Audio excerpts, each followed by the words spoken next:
আসসালামু আলাইকুম। আশা করছি আপনারা সবাই ভালো আছেন। আমিও ভালো আছি। আমার ছোট একটা ব্লগে আপনাদের সবাইকে আমার পেজে ওয়েলকাম করছি।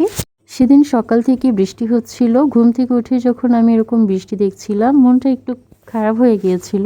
মনে হচ্ছিল এরকম বৃষ্টি হতে থাকলে তো বাইরে বের হতে পারবো না, রুমে বসে থাকতে হবে। তো আমার হাজব্যান্ড ঘুম থেকে উঠে নিজের চাটা নিজেই করে নিচ্ছিল, সাথে আমাকেও দিয়েছে। চা খেয়ে আমরা চলে এসেছিলাম ব্রেকফাস্ট করতে। তবে আজকে আমার ব্রেকফাস্ট একদমই মনের মতো হয়নি। আজকে এখানে অনেক ক্রাউড ছিল। আমরা এসেছিলামও একটু লেট করে। যদিও অনেক রকমের খাবারের অপশন ছিল, কিন্তু আমি তো খাই একটু বেছে বেছে। তো আমি যেগুলো খেতে চাই সেগুলো শেষ হয়ে গিয়েছিল। ব্রেকফাস্ট শেষ করে রুমে এসে দেখলাম বৃষ্টি চলে গেছে আর আকাশও অনেকটা পরিষ্কার হয়ে গেছে। এরপর আমি বললাম চলো এবার একটু বের হই, আগে পুলে যাব তারপরে সি বিচে যাব। আমি যখন এখানে এসেছি তখন কেউই ছিল না, আমরাই ছিলাম। অবশ্য আমি এটা দেখেই এখানে এসেছি, কারণ অনেক বেশি ক্রাউড আমার পছন্দ হয় না। তবে একটু পরে আবার এক দুজন করে চলে এসেছিল। আমি প্রথমে এখানে বসে একটু পা ভিজাচ্ছিলাম আর বুঝতে চেষ্টা করছিলাম এটার গভীরতা কতটুকু। আমি ভাবছিলাম আজকে আমি সাঁতার শিখবো, অ্যাটলিস্ট সাঁতার শেখার চেষ্টা করব। তবে একদিনে কি আর সেটা সম্ভব? যাই হোক, পুল থেকে আমি এখন রুমে চলে এসেছি, ফ্রেশ হয়ে বসলাম। আর এরপর একটু বিচে যেতে চেয়েছিলাম, কিন্তু এখন লাঞ্চের টাইমও হয়ে গিয়েছিল, তাই আমরা খেতে চলে এসেছি। আর আমাদের ব্রেকফাস্ট আর লাঞ্চ হোটেলেই কমপ্লিমেন্টারি ছিল। আর আমরা যখন এসেছি এই সময়টাতে মানুষজন একটু কম থাকে।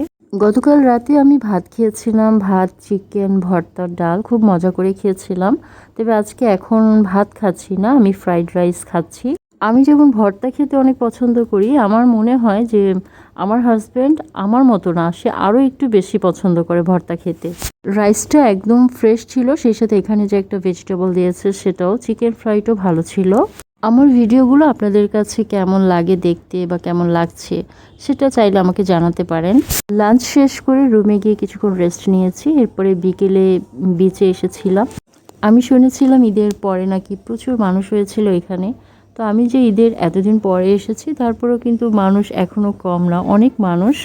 আমি দুপুরে বিচে আসতে চেয়েছিলাম, কিন্তু সেই সময়টাতে নাকি ভাটা চলছিল, তাই আমাকে আসতে না করা হয়েছে। এই জন্য আমি একটু রাগও হয়েছিলাম, কারণ পানি দেখলে আমার নামতে ইচ্ছে করে। আর এখন তো প্রায় সন্ধ্যা হয়ে গিয়েছে, তো এখন তো আর আমি পানিতে নামবো না। এরপরে আমরা বিচে আরও কিছুক্ষণ ছিলাম। এরপরে রাতে খাওয়ার জন্য হোটেলের পাশেই একটা ছোট রেস্টুরেন্ট ছিল, সেখানে এসেছিলাম। তো আজকে চাউমিন খাবো। সি ফুড চাউমিন ছিল একটা, আর একটা প্রন আর চিকেন চাউমিন ছিল। এরপরে রুমে চলে এসেছি, আর এখন একটাই কাজ, ফ্রেশ হব, তারপর ঘুমিয়ে পড়বো। তো ঘুমানোর আগে একটু টিভি দেখছিলাম। এখন কিছুক্ষণ টিভি দেখবো, এরপর হয়তো টিভি দেখতে দেখতে ঘুমিয়ে পড়বো। তো এভাবেই কক্সবাজারের দ্বিতীয় দিনটা কেটেছে। আজকে এ পর্যন্তই। সবাই ভালো থাকুন, সুস্থ থাকুন। আল্লাহ হাফেজ।